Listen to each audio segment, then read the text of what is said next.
dia, boa tarde, boa noite para você que está aqui mais uma vez nos dando o privilégio da sua companhia no nosso CristoCast.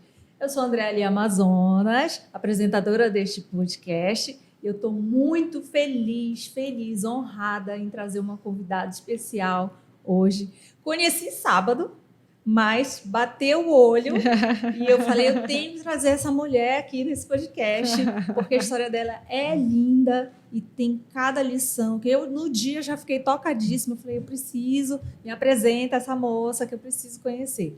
Então, eu estou trazendo para vocês a Márcia Vasconcelos, que já vai começar dando um recadinho. Queria chamar todos para patrocinar o CristoCast oficial, porque você pode pensar que você não patrocina, você patrocina fazendo o seu like e levando essa mensagem para muito longe. Então fica de olho até o final, que eu tenho certeza que você vai ser tocado no coração, porque a palavra de Deus não tem como ela não tocar o coração da gente. Ai, estou muito feliz de te receber, muito mesmo.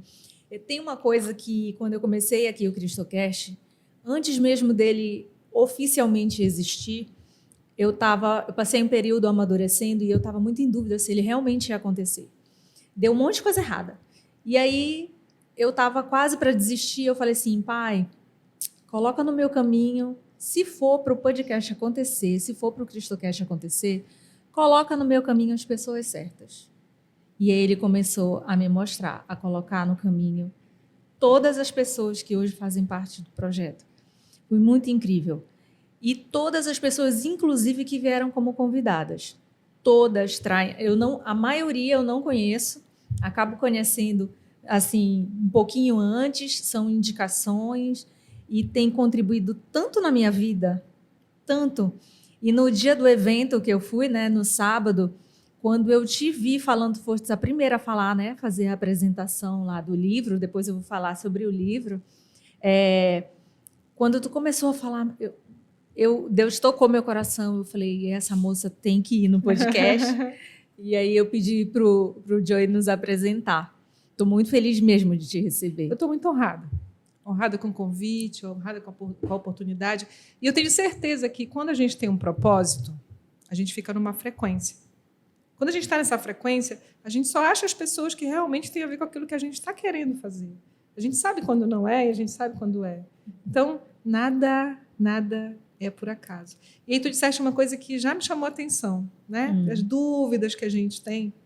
E eu acabei de escutar há pouco, num tratamento que eu estava fazendo, que ele dizia assim, que ele não falou de Deus, mas para mim a metáfora serviu muito bem para isso, que é a gente tem medo de fazer determinadas coisas, e é como se a gente estivesse numa piscina tendo que pular naquela primeira aula que a gente tem para aprender a nadar, e a gente está com muito medo. E aí a gente tem que pular. Tem algum momento que a gente, sabe, é a coragem de pular. E Deus é aquele salva-vida que está lá para alguma coisa que não dê certo. E tá lá a gente vai engolir, às vezes, água, a gente vai. Talvez ficar com medo, talvez vai, né, pegar uns caldos. Mas eu tenho certeza que Ele jamais deixa a gente se afogar. Se a gente quiser ser salvo, a gente é. Em todos os momentos da nossa vida. E é assim que eu me sinto. Ai, amém. E eu esqueci de falar, a Márcia, ela é psicóloga. Qual é a especialidade? Então, eu sou psicóloga clínica há 23 anos, numa abordagem que ela é muito sistêmica, que é a Gestalt. Ela trabalha o presente, o aqui e agora, a consciência, né? E, junto com isso, ao longo do tempo, eu fui tendo algumas formações. Então, eu tenho como pós-graduado, especialista, áreas que tenham a sistêmica. Então, eu tenho terapia de família sistêmica, trabalho infantil, né, saúde mental. E hoje, né, posso também contar com coach integral sistêmico que eu sou, com analista de perfil comportamental assessment, que trabalha com isso, analista corporal também, entre algumas coisas que estão fazendo hoje parte, acho que da minha experiência, que impactam pessoas, que ajudam. Então, sou muito feliz de estar exatamente na profissão que eu escolhi, que eu amo. Maravilhoso isso, né? E tu tens um projeto também, que é também nessa mesma abordagem. Fala um pouquinho. Eu sempre fui apaixonada pela psicossomática. Assim, no meu bacharelado, meu bacharelado foi sobre inteligência emocional, na época que o Daniel Goleman, imagina, há 20, quase 30 anos atrás praticamente, porque só de formada eu tenho 23, então em 97, tem crianças aqui que não eram nascidas, eu tenho certeza.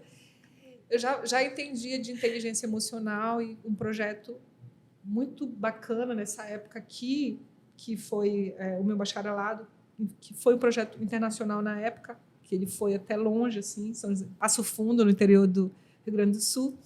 E de lá eu comecei a estudar sobre psicossomática, né? Soma é corpo, então o que o teu corpo, as emoções estão no teu corpo. Então, como as doenças, algumas doenças têm também a ver com uma parte do teu emocional. E há 3 anos atrás, eu e o Ricardo Cantini começamos um projeto, ele me mentorou, e nasceu Os Órgãos Falam. Então, as nossas doenças, né, elas têm a ver com o nosso estilo de vida, elas têm a ver com o nosso pensamento, elas têm a ver com a nossa história, elas têm a ver com o impacto emocional, e o teu órgão de impacto diz isso. Então, o meu projeto, Os Órgãos Falam, ele vem trabalhando isso, e ele tem o Fraturas Emocionais, que é um módulo, e o Feridas Emocionais, que é outro módulo. O Fraturas, ele vem na origem disso, aonde tudo começou. Qual foi o impacto da tua vida que você teve, que fraturou e que você vem repetindo até hoje, os fracassos que você tem na sua vida, em todas as áreas da tua vida. O que tem lá, né? Qual é a área mais impactada, assim como o osso que quebra. Em algum momento, alguma dor tua, ela também impactou no que hoje a gente chama de fratura emocional, que é essa memória que vem sendo repetida, né, de fortes impactos emocionais negativos na tua vida.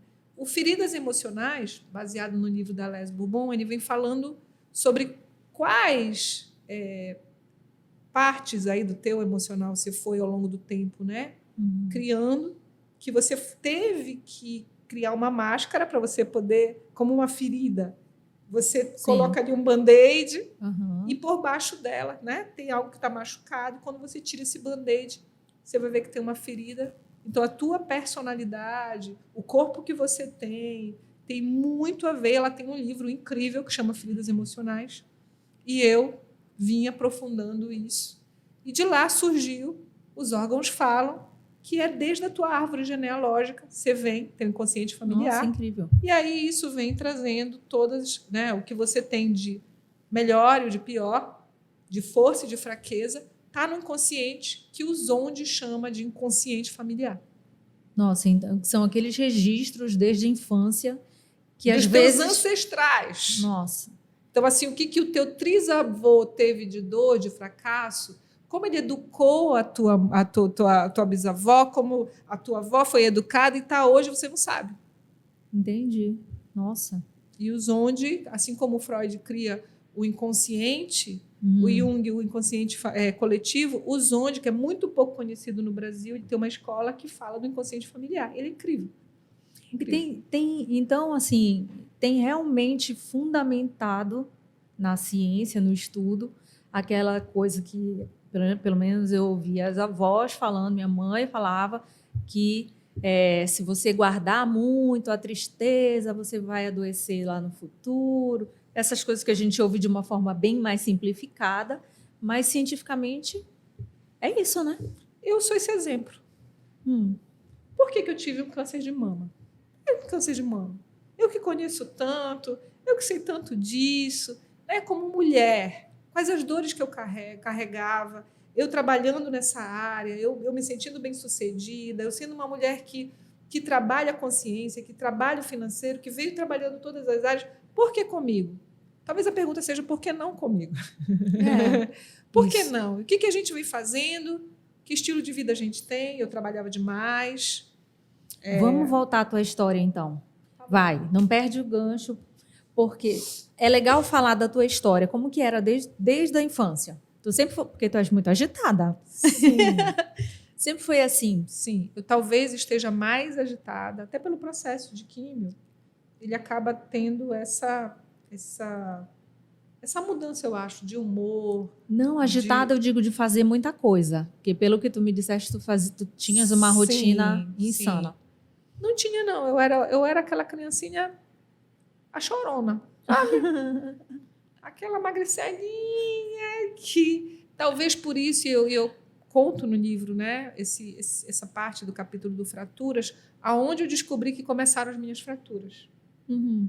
Então, o livro tem esse capítulo, né, de coautoria. Eu não sou autora do livro, eu sou coautora do livro. É o Metamorfose? O Metamorfose. Sim. E dentro do Metamorfose, o Fraturas Emocionais, ele conta um trechinho do meu projeto, Fraturas Emocionais. Fala. E lá ele já fala de onde tudo começou. Uhum. E começou numa grande dor, né, de perda da minha tia, onde eu me vi vendo a minha tia morrendo, e isso impactou, eu não sabia até poucos anos atrás, que isso impactou na minha escolha profissional, porque eu gostava muito de atender pacientes, os mais em risco eram meus, sabe assim? Aquela que achava que era Mulher Maravilha. Uhum. E eu não entendia de onde que vinha, qual era o inconsciente familiar que eu tinha, que me fazia querer salvar do jeito que eu salvava as pessoas. Eu não parava de estudar por causa disso. Não parava de acolher por causa disso. Eu acho que eu vivia mais para o outro do que para mim. Isso é uma parte hoje fundamental da minha cura. Entender o início de tudo, né? Entender que eu preciso cuidar de mim também. Deixa eu virar aqui um pouquinho. E que acho que quando a gente lê os evangelhos e no Novo Testamento, a partir da vinda de Jesus, a gente entende que amar ao próximo como a ti mesmo, né? Está resumido, todos os mandamentos depois da época mosaica dizem o quê? Ama o teu próximo como a ti mesmo. Então, eu amava. Se eu me amo 1%, eu só posso amar o outro 1%. Se eu me amo 100%, eu posso amar 100%. Então, talvez eu amasse muito mais e vivesse muito mais a psicologia, né, do que tomar um café com os meus amigos, por exemplo, do que estar com a minha família, por exemplo, que antes eu era a cuidadora e depois eu comecei a estar numa imersão mesmo da Márcia, mesmo entendendo da minha identidade, mesmo fazendo psicoterapia, antes fazendo 1 milhão de cursos, workshops. Hoje eu entendo muito mais de quem eu sou, do que eu escrevia, do que eu falava, do que eu vivia, do que eu impactava. Então, hoje eu estou no meio do processo. Tu acreditas esse conhecimento a Deus, ao teu processo interior? Porque assim, eu costumo dizer, eu também estudei bastante sobre autoconhecimento, acho essencial, mas eu digo que eu realmente consegui ver com muita clareza a minha identidade quando eu estabeleci meu relacionamento com Deus. Aí eu entendi quem é Andréa ali, a filha de Deus, entendeu? Tudo, parece que caiu a venda de tudo que eu acreditava que era. Eu achava muita coisa, achava que a Andréa era a super mãe, super isso, super aquilo. Não, a gente consegue enxergar, inclusive, o que não importa mais, para descartar, né? E focar o que limpar tudo, né? Tu acreditas isso, a essa nova visão, a tua perspectiva, o teu relacionamento com Deus? Dentro da palavra Deus tem eu. D-E-U-S. Eu estou dentro. Dentro, sabe? Se ele é a imagem semelhante, se nós somos imagem semelhante do Criador, às vezes a gente entende, mas numa consciência rasa. A gente sabe. A gente já leu, alguém já disse, mas na intimidade, sabe? Eu era 2G, estou 5G. Eu digo que Deus está fazendo um download comigo que vocês nem imaginam. Ele está fazendo um download comigo. Ele está dizendo assim, garota, é isso mesmo? É isso que tu fala, é isso que tu prega, é isso que tu pensas? Hoje, eu estou vivendo essa experiência de intimidade profunda, não é de intimidade, é de intimidade profunda com ele. De melhor amigo, né? De pai. De pai. De pai. É incrível. Pai. Então, e aí acabei cortando a tua história, mas esse tipo de relacionamento tu tinhas antes, na tua adolescência, na tua juventude? Sempre, assim, não como está hoje, né? Certo. Então, eu vim de uma família em que a minha mãe é paraense, do interior de Soure, da Ponta Fina, em que eles eram muito humildes, mas, ao mesmo tempo, com uma sabedoria, né? Porque sabedoria é muito mais até do que essa capacidade de inteligência. É ter, de fato, isso mais fácil, né? E hoje eu entendo que um pouco disso também vem da minha ancestralidade, sem eu saber, né? Porque eu nunca vi minha mãe assim, tão ativa, tão... Mas o meu pai, não. Meu pai era aquele, né? Ele é carioca, militar, veio conheceu ela aqui. E até hoje, no Rio de Janeiro, assim, eu me recordo da minha avó, às 6 horas da tarde, rezando o terço, indo para a missa todos os dias, de joelhos mesmo. E então, dentro dessa experiência, Belém, que é essa a gente sabe a quantidade de credos e de força que tem espiritual, né?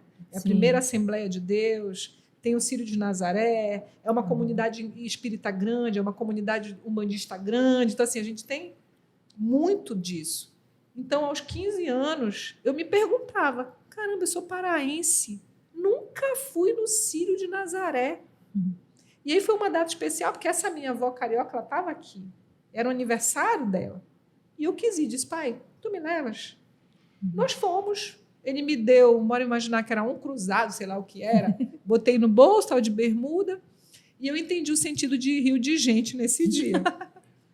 Porque nós estávamos um pouquinho passando ali a Presidente Vargas, subindo, porque veio no contrário, foi no Círio de manhã, né?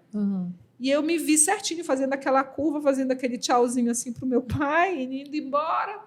E foi um dos círios mais demorados. Eu cheguei 4 horas da tarde, eu fui atrás da santa. E a partir daquele dia, daquele ano, e olha que isso já tem tempo, eu disse que nunca mais eu ia deixar de viver aquela experiência, porque independente de você ser católico, de você falar que, olha, santos de barro e tal, tem uma energia espetacular perto da santa. Tem uma energia pessoas, de fé, né? De amor, de fé. É incrível. E que não é por acaso que você chora quando ela está perto, né? Que você se sente comovido. Tenho uma tia que é da igreja adventista muito. E ela, então, assim, lá para mim, e é incrível. Então, eu tenho muito isso. Então, eu fiz todos os... Meu pai, ainda bem, desde criança, nos colocou, né, na igreja. Eu fiz todo o caminho da igreja e quando eu fiz a crisma, que foi uma escolha minha de fazer a crisma, eu estava no consultório e queria os dons do Espírito Santo. Eu dizia que tinha alguma coisa ali maior do que nós. Já adulta, você então, tu fizeste, né? Não faz tanto tempo. E ali eu via que se tinha o conselho, tinha a inteligência, tinha o temor de Deus, né? Tinha todos os dons, eu queria aquilo dali para lá, porque tem um momento que, por mais que você entenda, que você saiba, que você tenha conhecimento, tem alguma coisa que é maior do que você. Tem algo maior. E lá no consultório tem. Quando você está cuidando de pessoas, tem alguém que te cuida também, né? Você pode chamar de anjo guardião, você pode chamar de mentor, você pode chamar de Espírito Santo. Para mim, sempre teve. É um lugar de cura. Então, para além do meu intelecto, tem uma força maior, que eu chamo de força divina, de Deus. Então, isso sempre teve na minha vida. Depois eu caminhei também no espiritismo, porque aos 38 anos eu tirei o meu útero.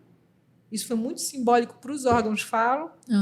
Né? 10 anos depois, exatamente depois, e a maioria das doenças, estudando hoje sobre isso, que é a medicina germânica, ela fala, a doença tem o teu forte impacto emocional, ela tem uma idade, as tuas doenças têm a mesma idade, você repete essa mesma idade. Isso a gente trabalha no fraturas emocionais e nos órgãos falam. Então, essa caminhada veio, assim, não foi do dia para a noite, foi tendo um pai que nos levava, mesmo a gente chorando lá por causa dos trapalhões, né? Porque era na hora dos trapalhões. E aí ele dizia que ele ia dar sorvete para a gente, então a gente ia. E isso fez toda a diferença na minha eu digo forja, né, espiritual. Eu fui forjada na fé, no amor, no exemplo. Minha família teve isso. E depois é uma escolha.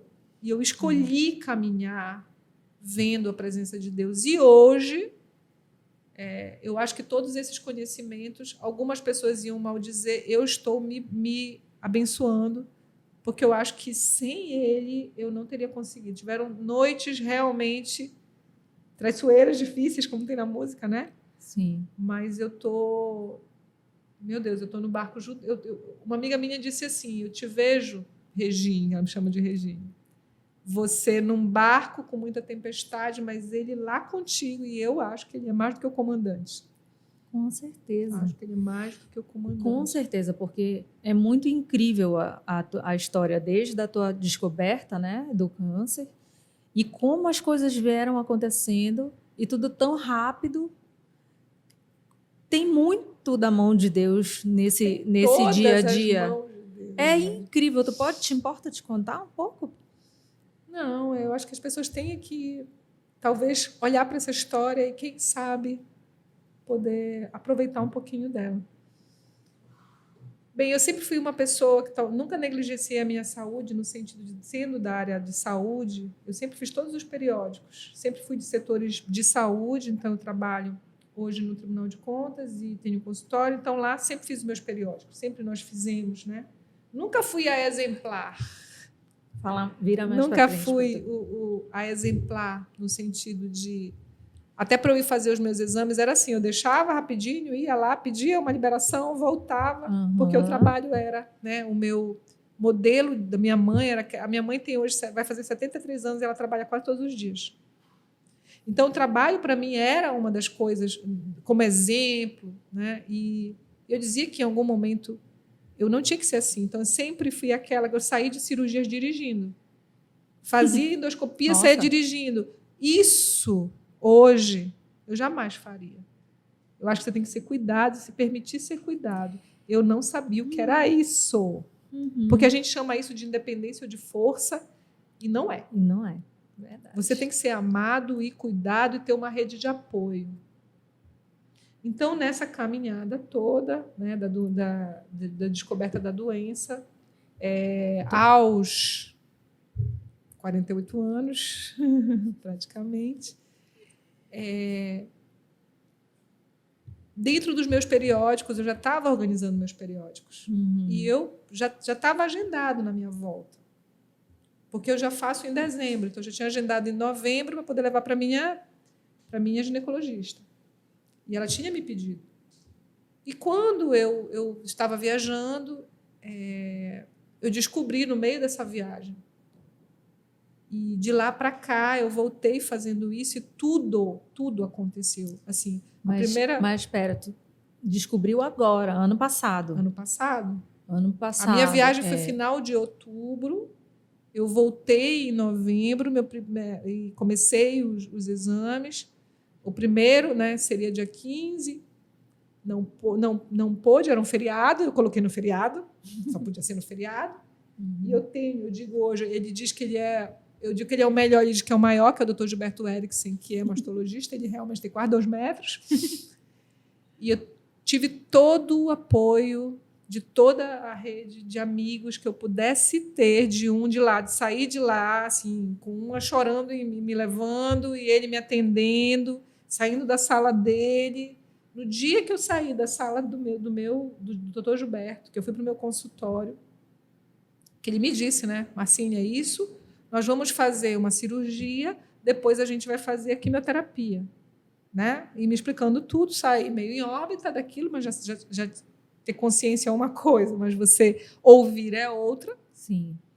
Quando eu cheguei, e ele foi para o consultório por amizade mesmo, naquele momento, porque a minha amiga Emanuele pegou, que é uma das médicas lá do tribunal, pegou o resultado, eles se falaram, quando eles viram, ela saiu chorando, me levando, e ele me esperando lá. Quando eu cheguei no meu consultório, minha primeira paciente saía do tribunal mais ou menos de 14 horas e 14h10, meu primeiro atendimento. Eu estava pensando, minha paciente atrasada, foi quando a minha filha liga, mostra o exame, e nesse dia ela me disse que ela estava grávida. Então, não tem como eu pensar que dentro de todo o meu processo não tem as mãos de Deus. Todos os dias, exatamente todos, de grandes impactos e de dificuldades, eu tive respostas amorosas que eu quero chamar de Deus. Então, eu sempre fui devota do Sagrado Coração de Jesus, sempre fui. Sempre de ter ido nas novenas, nas minhas viagens, ir nas igrejas e estar ali do lado, em todos os lugares que tinha, do lado. Eu fui e vi o Sagrado Coração de Jesus nessa minha viagem, nessa última, conversando com ele, pedindo para nos proteger, né, de tudo que a gente ia, porque era um cruzeiro. Eu nunca tinha feito um cruzeiro, e era um cruzeiro internacional, então eu não sabia como é que seria. E nesse momento todo foi de muito amor. Então, vim de lá com muito amor e cada um, do primeiro exame que eu fiz, que foi um exame normal de imagem, né, que eu ia fazer, o médico chamava Ângelos. E eu agora, na volta, vendo a remissão já vi a remissão, já vi o resultado, já sei como é que está. E, graças a Deus, antes de terminar a minha segunda parte agora, que é mais intensa, ela é mais forte do que eu estou fazendo agora, que amanhã eu estou fazendo a minha 12ª, então acaba o ciclo branco, começa o vermelho, é toda semana, o outro a cada 15 dias. Uhum. Eu já disse para ele, já voltei com ele para poder fazer essa imagem de novo, quis fazer com ele. E eu disse, chorando, para chorar, doutor, sou muito grata. Ele, menina, mas tu devia ter ficado chateada, porque ia estar vinculado a uma notícia ruim. Eu falei, não, doutor, naquele momento isso foi suas mãos que fizeram dar o diagnóstico para poder me encaminhar e tudo seguir. Depois do doutor Gilberto, o senhor me encaminhou. Então, cada um deles, dentro do meu processo, né, em cada dia, de cada exame, tiveram, né, essa corrente amorosa dos amigos, que eu não entendia que isso podia ser um merecimento, porque, para mim, até então, era tudo como, né? Tanto amor, é tanto amor. Eu acho que eu estava pedindo desculpas por ter tanto amor. Eu não sabia o que era isso, eu sabia o que é doar, eu sabia o que era receber. E nessa relação com a gente, com o outro, tem que ser dar e receber, mas não porque você cobra que o outro te dê, não porque você projeta no outro isso, é porque é natural, é harmônico, é um equilíbrio. Quando você consegue fluidamente amar e ser amado, ter um amigo que esteja do teu lado e você também, a tua mãe te cuida e você cuida dela, o teu marido te cuida, você cuida dele, o teu parceiro, o teu vizinho, porque tem que ser leve, não tem que ser, ele tem que fazer isso por mim, tem que ser assim, ele me ama tanto, ou é tão natural amar e doar, é tão crístico, que é ter compaixão, ser compassivo, ser misericordioso, que eu faço isso sem estar dizendo que eu estou cobrando, que eu quero receber alguma coisa em troca, porque é natural, amor é natural. Servir é uma das coisas mais naturais quando a gente tem um relacionamento com Deus. Então, eu tinha um relacionamento disfuncional comigo mesma. Porque talvez eu quisesse, né? Na linguagem dos órgãos falam, a mama é um lugar da mulher, do feminino e da maternidade. Quando ela está ferida, ela foi ferida também, ou pelo teu parceiro, pela tua parceira, pelo teu pai, ou por você, na sua maternidade. Então, com a minha no duto mamário, qual é, dentro dos órgãos falam, né? A partir da Cristina Cairo, a partir de outros autores que falam de outras, né? Ela fala da medicina tradicional chinesa, egípcia, e o que ela diz? Que você tem que aprender a ser amamentado. Então, no meu processo hoje, é um exercício de ser amamentada. Amamentada no sentido de receber. Então, eu recebo do meu pai, da minha mãe. De tudo, do cuidado. Isso né? era muito esquisito. Era esquisito eu estar ali. Era como é que pode ser natural, né? Se deixar cuidar, uma mulher feita, independente. Exatamente. E é mais simples. Então, tem que sair desse lugar. A gente tem que sair desse lugar. A força não está em você estar acima. A força está em que você está junto. Quem está acima é Ele. Isso. Quem está acima é Deus, é Jesus, é Maria, são os santos, são os anjos. Nós não estamos acima, a gente está do lado. Os teus parceiros aqui só funcionam se tu tiveres no comando, óbvio, talvez seja um projeto teu, mas se tu tiveres muito acima a ponto de humilhá-los ou de não permitir que tenha uma troca, vai estar disfuncional, seja daqui a 1 mês, daqui a 2, daqui a 3. Cada um tem que saber o lugar, mas cada um tem que trocar. sabe? Sim, sim. É o melhor que você puder até então. Márcia, sobre essa questão do permitir-se cuidar, foi muito difícil para ti? Totalmente. Eu posso palestrar aqui sobre autoestima, autocuidado, autoimagem, tudo, tá? Que vocês quiserem, teoricamente, eu sou um combo bom. Mas com a gente, aquela frase, né? É igual no avião, que as máscaras você põe primeiro em você para respirar, depois no que tiver do seu lado. Sim. Para mim, eu não conseguia fazer isso. Porque era o óbvio. Mas era tipo assim, não, e minha filha, e meu pai, e minha mãe. E aí eu comecei a ver que quando eles cuidaram de mim, era primeiro, parecia que era antinatural. Uhum. Como é que a minha mãe, eu que sou independente financeiramente de tudo, está lá em casa, cuidando de tudo, e eu não escolho nem a comida. Só que se fosse da nutricionista. E isso me incomodou demais, isso foi angustiante, sufocante. Uhum. Até eu entender que eu tinha que agradecer, porque eu tenho uma mãe que está querendo cozinhar para mim, uma secretária que tem todo o amor, uma filha que vem para me amar, um genro que vem para me amar, uma rede de amigos que vem, meus irmãos todos, meus amigos todos. E eu não entendia isso porque parecia demais. Porque eu fazia isso. Mas comigo? Porque isso era sinal que eu não tinha independência, não tinha autonomia. E talvez esse seja um dos exemplos de Cristo. Humildade. Parece que, às vezes, se a gente se permite cuidar, é como se nós fôssemos fracas. Né? Tem quem encare dessa forma também. Eu tenho essa dificuldade também. Estou melhorando, mas... Eu jamais entendia isso como arrogância, tá? É arrogância. Para mim foi arrogância. Hoje eu entendo. Por que arrogância? O arrogar, né? É meu. Se eu arrogo, que eu digo que é meu, eu sou muito arrogante. Eu sou acima dele, que sabe tudo. Ele sabe tudo. Planejou tudo. E posso te dizer, no ano 2023, o cálice transborda. Se ele é meu bom pastor, se eu estou em pastos verdejantes com ele, se ele me leva para águas tranquilas, se ele refrigera a minha alma, e se ele é o meu bom pastor, a minha taça transborda e eu estou com ele todos os dias da minha vida. Esse ano é assim. É um ano de mudança nosso. E se a gente consegue a bênção de não estar só, seja com a tua família, seja com ele, para mim ele está acima. Né? E eu falava de Deus. Eu sentia o amor de Deus. Mas eu me ajoelhava para o Sagrado Coração de Jesus. Eu me ajoelhava para Jesus só.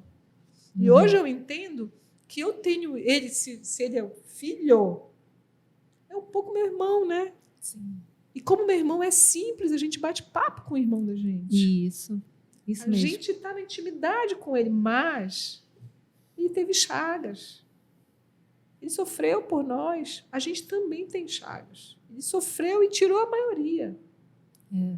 Mas as minhas, e a minha hoje, eu posso dizer até que já foi. A mamãe diz que o câncer não é meu, né? Eu dizia, o meu câncer. Não, ele não é mais meu.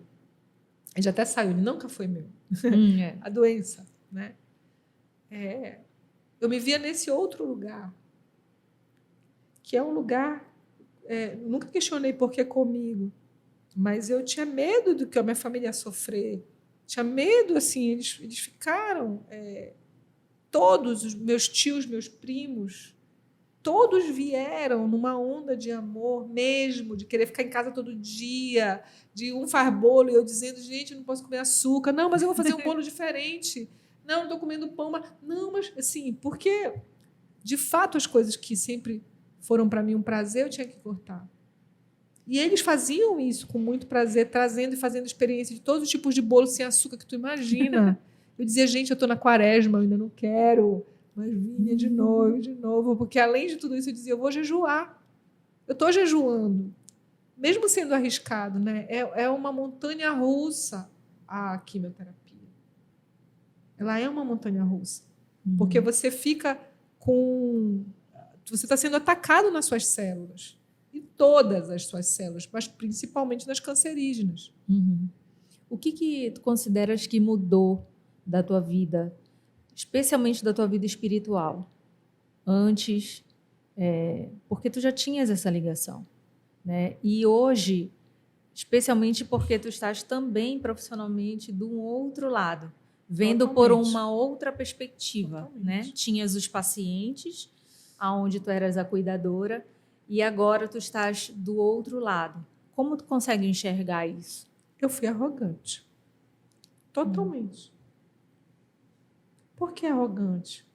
Quando você acha que você tem um domínio de uma prática que não é nem tua, eu era paciente, né? O nome está dizendo, paciência, Márcia.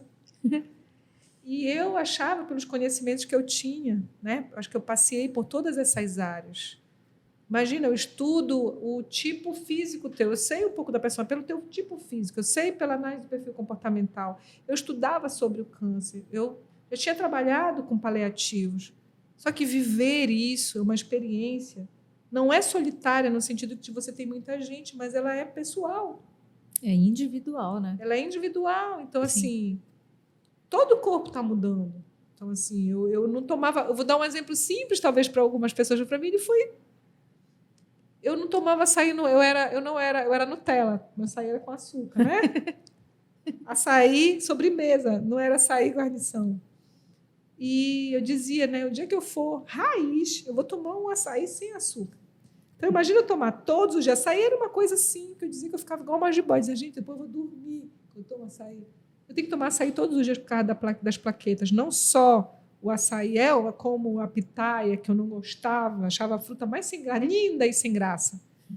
Então, todas as frutas hoje, né, desde a graviola, né, de frutas que culturalmente curam nesse sentido e, ao mesmo tempo, tem na nossa terra, abundantemente, né, da pupunha, dos peixes, né, não posso todos, mas uma pescada branca, por exemplo, eu posso.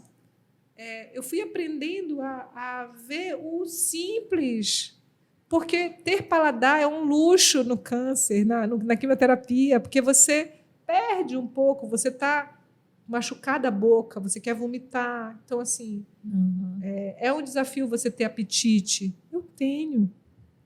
E eu tenho por coisas que eu nunca comi. Então, hoje, meu açaí é sem açúcar, com um pouquinho de limão para poder ativar. E todo dia um pouquinho. E agora está na entre-safra, está lá congelado. Então, nunca me senti tão paraense, tão mulher, tão capaz. Está tudo diferente. Eu não estou com a unha, não estou com salto, não estou com cabelo. Né? A maquiagem hoje, um pouquinho. Estou com o olho só feito. Tenho peruca, tenho lenços, tenho boné, tenho tudo que você... Toucas, fui ganhando, fui sendo presenteada. Mas nunca o meu feminino foi tão forte como hoje, porque eu não coloco ele em dúvida. Porque não é mais a roupa, não é mais o salto, não é mais a imagem, não é mais só o perfume. Sou eu. Isso é identidade. A essência. E eu falava isso para as mulheres, eu trabalhava isso para as mulheres. E eu me achava assim. E quem me conhece sabe disso.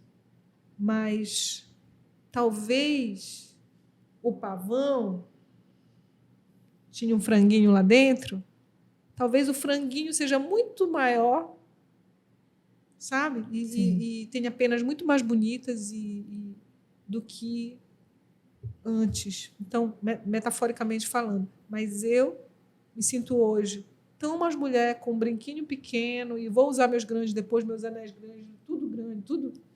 Mas agora está tão gostoso descobrir o simples. Está tão gostoso assim. Eu só uso coisa de neném quase. E, né, hoje botei uma coisinha aqui. Mas nada de nada. E eu não deixo de ser mulher por isso. Eu vi o sofrimento das mulheres por causa do cabelo. Eu quis viver todos os processos e brincavam comigo, que eu estava igual aquele bichinho do Senhor dos Anéis. Como é o nome?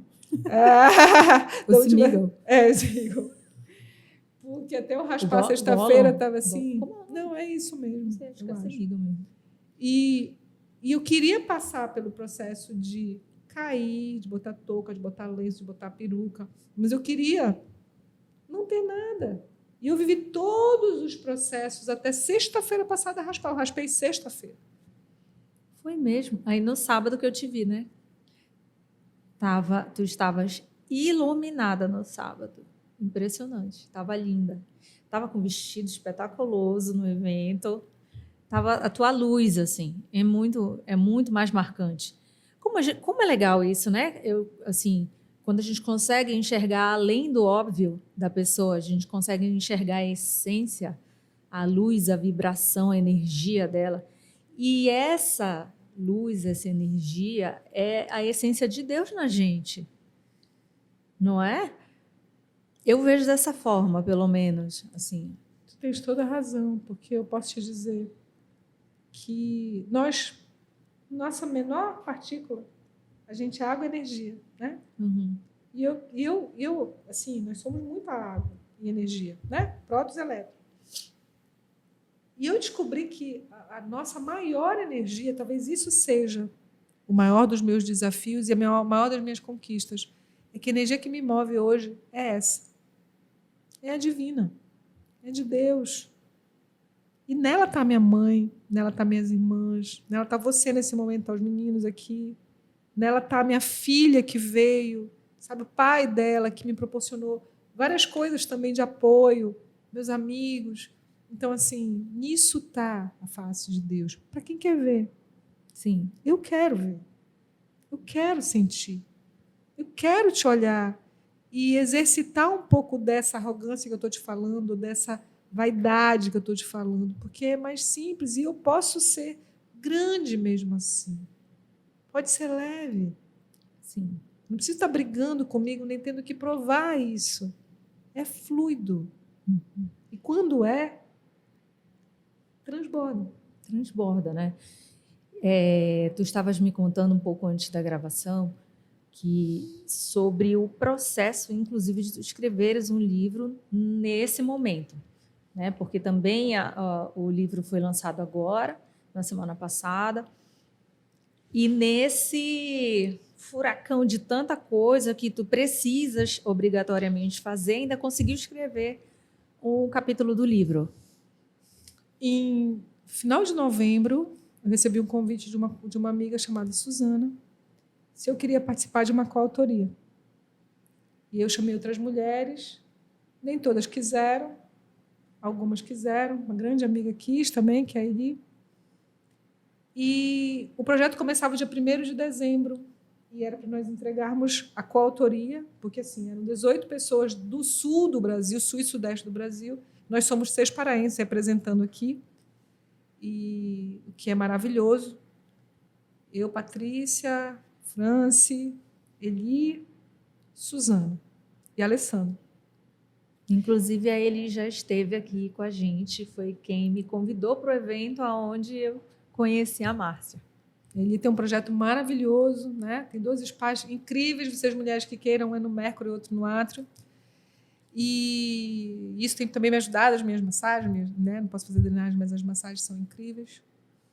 E aí, no dia 15, mais ou menos, ali perto, ele pediu para eu estava vindo de um retiro no final, porque eu estava começando tudo isso, né? Ia começar dezembro punk rock. E aí, quando foi na segunda-feira que eu voltei de lá, era para entregar nessa noite. Eu falei, caramba, o que eu vou fazer? Eu tenho coisas que eu comecei a escrever, mas eu tinha 14 dias, eu achava, né? Que a gente deixa tudo para cima da hora. E aí, nessa noite, fui, desmarquei meus pacientes, fiquei até quase meia-noite escrevendo. Sabe quando você está cansado? Porque eu tinha passado no retiro, eu estava exausta, eu vim e tal. E o que eu faço? Eu, loura, né? Na época. Ainda é, meu Você bem. quer salvar? Eu aperto o quê? Não! Perdeu tudo. E aí, a quase meia-noite, eu sentei, não conseguia chorar. Falei, Senhor, o que tu queres de mim? Porque tu me vistes trabalhar 8 horas nisso aqui para entregar esse capítulo, que era um capítulo de mais ou menos... A gente tinha que ter, no mínimo, 8 laudas, que era para você contar a sua história e ter uma ferramenta que pudesse impactar pessoas. O que deu certo para você? Uhum. Aí tá, não consegui chorar, de tanto que estava doendo. Falei, vou dormir, amanhã é outro dia. Rezei, com raiva, ao mesmo tempo chateada. Quando foi no outro dia, eu falei, minha vizinha Simone, que sempre me salva de tudo. Sentei com ela, fui trabalhar normal. Fui trabalhar de manhã, de tarde, 12 horas. Cheguei lá de Simone e tinha mandado para ela. Eu preciso entregar hoje, ele disse que eu podia entregar. Fizemos do nada. Tinha coisa que eu já faço, que é do Fraturas Emocionais. Fui contar a minha história, ficamos até, de novo, quase meia-noite. E o livro saiu assim. Quando eu estava agora, no dia 11, talvez o meu sentimento era conseguir, porque eu não sabia nem se eu ia conseguir naquele dia ir para lá. Eu estava...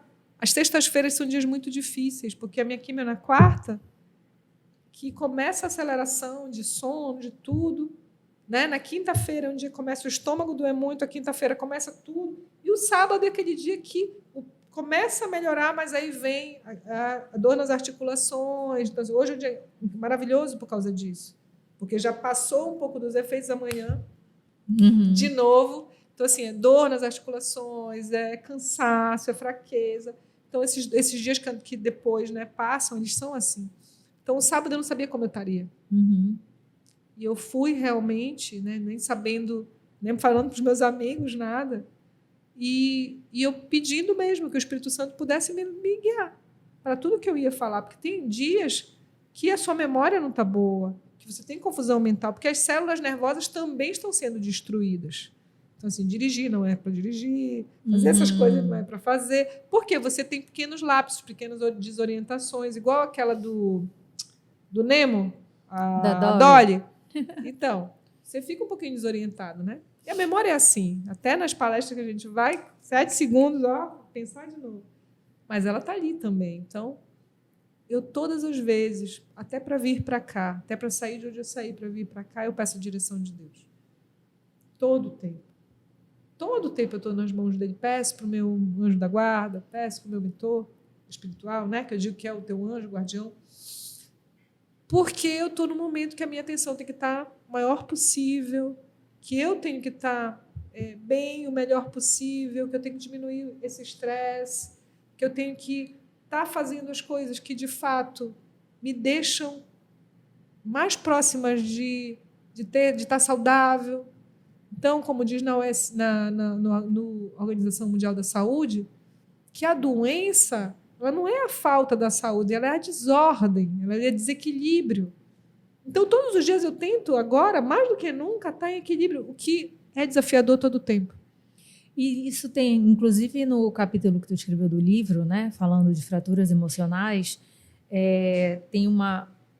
agora eu estou na dúvida se foi fraturas emocionais, se eu errar o conceito, tu me corriges. Mas tem uma parte que tu fala muito de buscar na tua história, buscar ali no autoconhecimento essa cura, mas também falas que Deus é essencial como partícipe desse momento. Fala para a gente sobre isso. O livro que a gente está falando é o Metamorfose. Isso, aqui. Então, o capítulo, eu já aceitei por causa disso. Quando eu vi metamorfose, match, deu match, eu tinha que... ele me chamou, o livro me chamou. E mesmo que fosse com as meninas, tudo, eu não sabia nem o que eu ia fazer, nem como eu ia fazer, nem se eu daria conta de fazer. Mas eu sabia que eu estava numa metamorfose. Eu estou numa metamorfose. E dentro dessa metamorfose, não tem como estar numa metamorfose, estar transformado. Né? A lagarta, ela não só se transforma numa borboleta, ela muda, ela deixa de ser a lagarta, ela abandona a lagarta para ela entrar na crisálida e virar a borboleta. Então, se eu quero asas, se eu quero voar, se eu quero me transformar, eu tenho que deixar todas aquelas coisas que me impedem de ser essa pessoa que eu quero ser. E eu acho que o vento que sopra, que bate as asas de qualquer borboleta e que, inclusive, criou essa borboleta, é Deus. Então, não tem como eu falar desse meu processo de transformação sem falar dos fenômenos, dos efeitos desse vento que bate forte, que é a fé. E esse Criador que faz todas as coisas, que, como diz na Bíblia, né, não ficais ansiosos como os pássaros do céu, é porque nesse momento eu entendo que todo esse sofrimento de como vai ser amanhã e eu sou assim, porque eu quero controlar isso, então é um exercício de me despir da lagarta arrogante, da lagarta que sabe tudo, da lagarta que controla tudo, para ser simplesmente a Márcia, que tem tudo isso, que tem essa capacidade, mas que eu ainda não estou voando, ainda vai voar. E quando eu voar, vai ser muito bom. Vai ser lindo, tenho certeza absoluta. E olha, uma coisa que me inspira muito em ti, eu acabei de te conhecer, né? Conheci no sábado, não tem nem uma semana que a gente se conhece. Mas uma coisa que me inspirou naquele momento da tua fala foi isso que tu acabou de contar pra gente. E o quanto tu consegues estar presente para o que tu estás vivendo com a consciência de que é uma construção de legado. E que esse legado é Deus que mostra pra gente. Isso é incrível, Márcia. Assim, pouquíssimas pessoas sabem, até porque estão vivas, né? A gente não se aprofunda para isso. É tão difícil ter essa clareza. E ainda se utilizar disso para inspirar outras pessoas, né? Não só para elas serem melhores, mas para levar a mensagem de Deus, para que isso se aprofunde nelas, né? Deus chegue no coração delas. É muito incrível. Foi algo assim que me tocou naquele momento no sábado. Eu fiquei muito emocionada e por isso eu quis muito te trazer aqui, porque é tão incrível. Às vezes a gente não sabe o que a gente está, a proporção que a gente está alcançando, né, com o que a gente faz.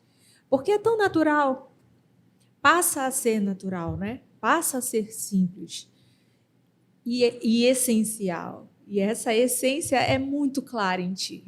É lindo, lindo, lindo de ver. Sobre o legado, eu queria muito que tu falasses sobre isso. Esse projeto é um projeto com 18 coautores, né? Nós somos 6 paraenses, e dentro desse projeto, cada um falou um pouco da sua história. Então, desde a primeira, que fala de finanças, né? Cada um vai falando um pouquinho. Ele fala da vida dela, da menina dela. Patrícia fala de autossabotadores. Cada um está falando, então é muito bacana, porque é como se você tivesse 18 mini-livros. E a minha história do Fraturas Emocionais, que traz exemplos, que traz exercícios, né? Que eu confesso que ainda vão ser elaborados para o livro Fratura Emocional, que já está aí em processo de sair, se Deus quiser. Ele sempre quer o melhor. Sempre quer. Então, dentro desse capítulo, eu conto uma das minhas fraturas, que foi a perda da minha tia aos mais de 6 anos de idade, como me impactou, e como isso, agora não tão lá atrás, né, agora presente, há um pouco mais de 3 anos, há 4 anos atrás, isso veio na minha memória, e foi um impacto maravilhoso, porque caiu uma ficha muito grande de o que eu fazia e não via, porque nós temos vícios emocionais, nós temos repetição de padrões, nós temos gatilhos, nós temos dores. Esse mecanismo está descrito aí no livro. E ele foi muito inspirado também numa pessoa que eu admiro, que é o Anthony Portigliatti, que fala sobre isso, mas não tem nada registrado ainda sobre isso. E do Paulo Vieira, por causa do método CIS, que foi lá, né, que me impactou muito, que foi trabalhado essa criança, que todos nós temos uma criança que a gente carrega machucada e que a gente tem que trazer para cá, porque a criança que está lá, ela não aguenta. Ela não aguenta essa mulher. E a gente vive, às vezes, no passado. A gente vai um pouquinho para lá e fica. Então, se a gente quer viver hoje, quer curar essas fraturas e quer lidar melhor com essas fraturas e ter uma vida um pouco mais abundante, somos nós que temos que carregar essa criança. Essa criança machucada sou eu, Márcia, e foi isso que me aconteceu no método CIS. Eu fui arrogante de novo, por saber muito, psicologia positiva, de PNL, essas coisas, e eu falei, são 3 dias de imersão. Eu falei no primeiro dia, falei no segundo, e no terceiro, veio essa memória, veio tudo, e a partir de lá eu pude eu acolhi a criança dos adultos que chegavam em casa, no consultório. Eu atendi criança, fui especialista de criança, de adolescente, e tomei uma decisão que eu ia começar o coach, né, brigar um pouquinho para o coach, mas que eu ia acolher essa minha criança, começar a acolher. Então, hoje, a Márcia de hoje está resgatando isso. E eu achava que estava tudo resolvido. Mas eu estou podendo ver com essa minha história, com esses meus tios que estão chegando, com esse contato que eu tenho que perguntar, né? Tem um forte, tem uma forte herança genética no meu câncer, e eu não sabia. Né? 95% disso é hormonal e genético. Então, eu fui procurar um pouco da minha história. A história que eu sabia. Mas eu fui aprofundar, né? Muito mais ela. Está num nível muito profundo. E agora, assim como o osso que quebra, a gente tem que dar um tempo, engessar, cuidar. E isso é o meu casulo. Sim. É o meu casulo. E já sai dele. E escuta, já destes vários testemunhos aqui, mas qual tu consideras, assim, que tu queres destacar? Quando a gente começa a fazer os exames, um dos que a gente faz é de sangue, né? Assim, do coração, perdão. E tem alterações, a gente tem que estar acompanhando, né? Porque são as fibras do teu corpo que estão sendo mudadas e as fibras cardíacas também. Um dos dias que a minha filha, meu genro e a minha mãe foram para Soure, foram passar 1 dia e meio, final de semana, que eu dormi só, e olha, com todo mundo em casa, com tudo, outro dia de manhã. Eu me vi perto da meia-noite, eu comecei a tomar remédio para pressão, tomava, e ele super aumentou, porque a minha pressão ficou muito alta. Só que ela baixava. E eu via a minha pressão, assim, media lá na químio, 12, 10, depois 12,6, né, 10,6. Eu vi, assim, eu ficando no estado como se eu tivesse ali zerando a minha pressão. Eu me senti, né? E aquilo ali, naquele momento, eu achava, sinceramente, que eu ia morrer. Sinceramente. E foi a voz de Deus. Vai buscar na internet o que você precisa fazer. E eu fui. Para tudo que eu precisava fazer. Fui pegando castanha, fui pegando tudo, assim, né? Que eu tinha que pegar, que tinha sal, e eu não estava tomando 0 sal. Porque, além da hipertensão, eu cortei, foi muito radical. E eu cortei. E, naquele momento, aquilo dali, assim, eu acho que foi totalmente às mãos de Deus. No outro dia de manhã cedo, já liguei para o meu cardiologista, sempre fui mal criada, como ele dizia, eu sempre fazia as coisas da minha cabeça, sempre monitorando respeitosamente, comprei o aparelho, vi tudo, e eu dizia, Kleber, eu ia morrer, Kleber, eu vou morrer. Está baixando a minha pressão, ele não pode, mas eu falei, Kleber, não está alta, Kleber. E aí, realmente, minha pressão estava muito baixa, deve ter chegado a 3,2. Nossa. Ali, e quando eu já fui para lá com sal, com tudo, já estava 9, assim, já estava, né, já tinha chegado num ponto bacana. Então, eu acho que ali, assim, não fosse talvez a minha iniciativa ou a fé ou a inspiração de Deus naquele momento, eu acho que foi o dia que eu realmente achei que eu ia morrer. Podia ter sido um infarto, alguma coisa assim, mas ou podia ter sido uma queda de pressão, simplesmente. Mas se eu não me conhecesse muito, se eu não fosse extremamente observadora, se eu não soubesse pedir ajuda, talvez eu não estivesse conversando contigo hoje. E Deus se fez presente. Totalmente. Para te cuidar. Totalmente. Né? Como se faz hoje com todas as oncologistas, né? A doutora Rosana, Marilice, cada uma das oncos que tenho, cada um dos profissionais, porque eu vejo, sinceramente, as graças de Deus, cada vez que eu vou, seja no farmacêutico, seja fazer laser na boca, seja tudo, eu acho que primeiro porque esse dom eles têm, né? Depois porque eu encontrei as pessoas certas na hora certa. E depois porque eu acho que ele pôde me dar a graça, assim, eu acho que a misericórdia total de Deus nesse dia, porque eu disse, mãe, esse dia eu acho que eu... E foi... Não estava só. Eu não estava só. Eu me lembro que nesse dia exatamente a minha irmã, no outro dia cedo, ela me ligou e disse, mãe, eu fiquei muito mal à meia-noite e eu pensei tanto em ti, o que estava acontecendo contigo, meu coração ficou tão apertado. Então a gente tem essa ligação, minhas irmãs, eu tenho com as minhas irmãs e com essa minha irmã Rose, muito. E eu falei para ela, eu sabia que tu estava naquele momento precisando. Então, eu acho que Deus se revela todo o tempo e se revela te dando o melhor que Ele pode. E eu, naquele momento, tive o melhor que eu podia. Melhor. E Ele me mandou para o Guadalupe e lá realmente fui para a emergência. E eu estava com a pressão muito baixa, ajustou, tirou a medicação e hoje está tudo ok. Estou fazendo acompanhamento por causa disso, né? Pela a herança genética minha família do meu pai com câncer, minha família da minha mãe com problema cardio. Então, dentro do que eu estava vivendo era isso. E é tão bom se permitir cuidar, né?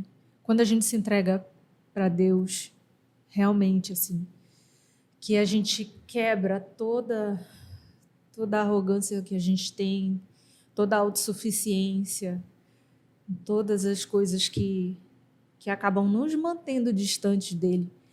Mas quando a gente se permite, ele está presente.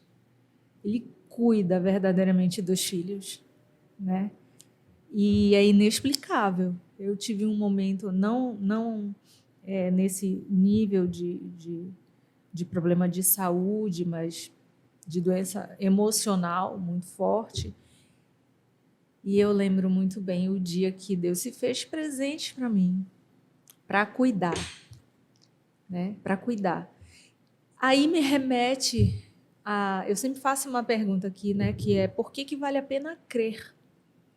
Né? Por que vale a pena crer? Eu acredito que isso muda toda a nossa perspectiva de vida. Queria saber a tua opinião também. Eu aprendi a bater na porta. Eu aprendi a pedir. O meu orgulho, a minha irmã dizia que eu tinha orgulho das coisas, porque eu era independente. E eu ficava muito ofendida, porque se eu cuido demais das pessoas, por que eu sou orgulhosa? Eu achava que tu está me ofendendo com isso. E era isso. Eu aprendi a bater na porta dele, talvez bater na porta das pessoas que abrem para ele. Sim. Então, batei, né? E vos entenderei, vos abrirá. Então, hoje, eu entendo essa porta. E essa porta é muito larga. A fé é isso. Mas não significa que você não vá se comprometer com o seu comportamento, com a sua moral, com o melhor que você tem. Né? Porque ele, como pai, ele também é justo. Sim. E ele também faz com que, como todo pai, ele também te coloca para aprender as coisas. Sim. E não para te educar. Machucar. O meu pai não é um pai, o meu. Nem o meu pai, Wilson, nem o meu pai, Deus. Ele é um pai vingativo. Isso é da nossa ideia. Ele é um pai justo e amoroso. Então, como um pai justo e amoroso, ele vai fazer se tu fizeres o teu melhor. A gente está aqui, quando você se pergunta, porque eu podia estar me perguntando, mas isso não parece um castigo? Não. Nesse momento, esse download que ele está fazendo comigo é para me deixar ainda melhor. Porque são as imperfeições que estão sendo trabalhadas. Porque a minha força já está lá. A minha capacidade já está. Mas é a identidade, que é a base de tudo. Porque aqui, ó, pirâmide da identidade, da capacidade e do merecimento. Está aqui, ó. Estava tudo errado, estava de cabeça para baixo. Então, agora eu entendo. Então, peça, vai abrir, mas esteja no caminho dessa porta. Vá para frente dessa porta. Também tem uma pergunta que a gente fala, que na verdade não é uma pergunta, é uma afirmação. Deus existe e eu posso provar. Eu sou a prova viva disso hoje e tenho certeza que em outros momentos eu vou te falar da borboleta. Porque ele está preservando para mim o casulo. Ele que está segurando o casulo. Ele que está fazendo não rasgar. Porque as minhas asas não estão prontas. E se rasgarem, eu não vou voar. Então, ele está protegendo o meu casulo. E mandando todos os anjos que eu puder fazer para isso. Isso é, assim, muito verdadeiro. Márcia, tu me disseste, uma das coisas que me marcou muito quando tu estavas me contando a tua história, antes mesmo da gravação, foi que tu disseste que tu não tiveste medo, né? E normalmente eu imagino que quando se tem um diagnóstico desse, deve ser muito assustador, né? Mas ainda assim, eu vejo quando na tua fala a segurança, a confiança que tu tens em Deus, que aí me mostrou, agora eu entendi, né? Por que não veio o pavor? Por que não veio? Por causa da confiança que a Márcia tem em Deus. Total. É visível. Eu tive de morrer, não pelo câncer. Eu tive de não ser capaz de fazer coisas, né, que eu tinha que fazer. Eu tive de estar desorientada e estar passando dos limites, de questionar, de saber se eu estava sã, de saber se estava... Tive todos esses, né? Mas não tenho do amor dele e nem do que ele tem reservado para cada um de nós. Não é para mim, é para cada um de nós. E se a gente descobre isso no tempo certo, é incrível. Tu me disseste que vocês viajaram para o México, não foi? Participaram lá do evento. Como que chama aquele do Dia dos Mortos, né? É. Uma das coisas que eu li sobre isso, ainda não fui, tenho muita vontade de ir. É incrível. Uma das coisas que eu li sobre isso é que eles acreditam que se morre 3 vezes na vida, né? A morte física do corpo, a morte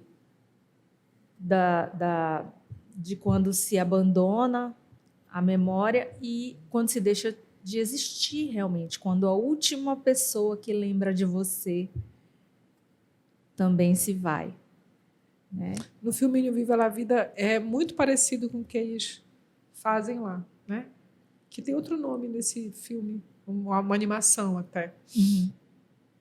Então, o povo maia, o povo inca, eles têm isso, né? Eu já fui para o Peru, e assim, América do Sul tem coisas incríveis dessa antiguidade, ancestralidade, né? Então lá eles, tanto no México como no Peru, eles trazem essa questão da espiritualidade, né? Em todos os lugares de Cusco, de lá do Peru, você vê que tem 3 animais. Tem um puma, tem uma serpente e tem um condor, né? Como se fosse uma águia. Porque ele fala que existe a terra, existe o céu e existe alguma coisa que é o bem e o mal que está ali, né? Sim. Que é a serpente. Então, lá também, na época dos mortos, a gente vê isso, a alegria de poder... a caveira ela é alegre lá. Você pode ver que, se for ver nos lugares, as mesas são incríveis em todos os lugares. E não é um dia, não é o dia 2. É um período longo, que lá tem as bebidas, as fotos dos ancestrais, as frutas, tudo para falar que existe algo maior do que isso aqui. Uhum. E talvez seja isso que seja muito difícil para a gente entender, né, que outras culturas... E você vê que tem lugares pelo mundo que tem até drive-thru, né, tem lugares que vocês enterram, assim como nos faraós. Ainda tem povos que ainda enterram, africanos que ainda enterram com tudo.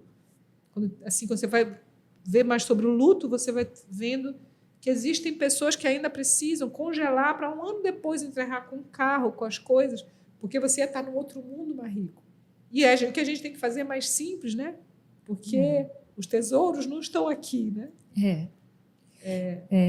E isso, essa referência eu puxei para entender o que tu acreditas, assim, o que vem mais forte no teu coração. em relação à tua crença em Deus? Eu acredito que a gente tem um corpo que a gente tem que zelar, que a gente pode adoecer ou deixar ele mais saudável. Acredito que a gente tem heranças disso e por isso a gente tem responsabilidade de entender mais quem a gente é, porque a gente não é nem só mente, né, nem só corpo, a gente é esse equilíbrio, né, mente-corpo, que a gente precisa disso e que hoje existe uma outra inteligência, né, maior ainda, que é essa inteligência espiritual, que diz que você também é o coletivo. Então, o que você faz aqui, você repercute na sua família, na sua comunidade. Então, eu acredito que eu sou responsável, e isso é um exercício, porque nós somos imperfeitos, eu tenho que melhorar todo dia. E eu acredito que existe algo maior que eu. E que esse algo maior que eu, hoje, para mim, chama Deus, chama fé, chama amor de Deus, amor de Cristo, fé. E que se eu não tiver essa eletricidade que me liga a esse outro mundo, como diz lá, eu nada serei. Ainda que eu fale a língua dos homens e dos anjos, se eu não tiver amor, e é esse amor, essa energia, esse amor com a gente, com o próximo, com a sua família, e eu acredito nisso. Eu acredito que a saúde está na harmonia de todas essas áreas. É desafiador, porque tem uma que está quebrada, seja o teu casamento, seja os teus estudos, seja o teu dinheiro, seja o teu corpo. Eu ainda tenho áreas quebradas, eu ainda tenho coisas a corrigir. E teremos até o último suspiro, né? E a chance de corrigir até o último suspiro, todos nós. Não tenho como te agradecer eu que te por agradeço. essa conversa tão maravilhosa, inspiradora. Eu estou muito tocada, assim, muito emocionada. Eu sabia que tu tinha que estar aqui sentada comigo para a gente bater esse papo. Estou muito feliz, muito obrigada mesmo. Quero te agradecer pelo projeto, porque isso é a presença de Deus. Ter propósito é a gente ir com isso mais longe, é aquilo que faz a gente levantar de manhã. Ter uma missão é um exercício disso. Mas ter um propósito é o que te leva a acordar de manhã. É a minha. Cada dia é isso. Hoje é cuidar de mim, mas é impactar mulheres e pessoas.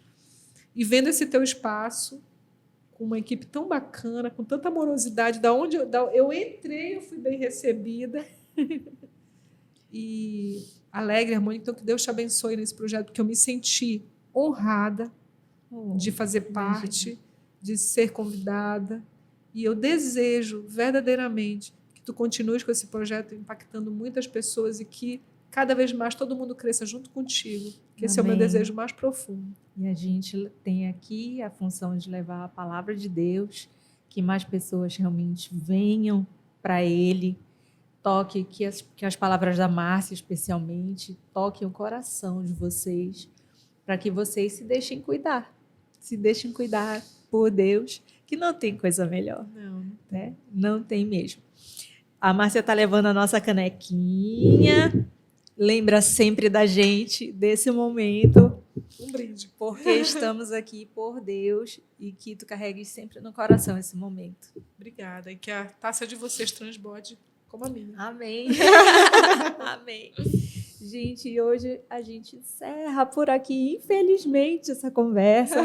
Quero pedir para vocês, dê o like, compartilha, manda para aquela pessoa que vocês acham que está precisando ouvir a palavra de Deus. Tem tanta gente que precisa e não fala nada, fica ali quietinho.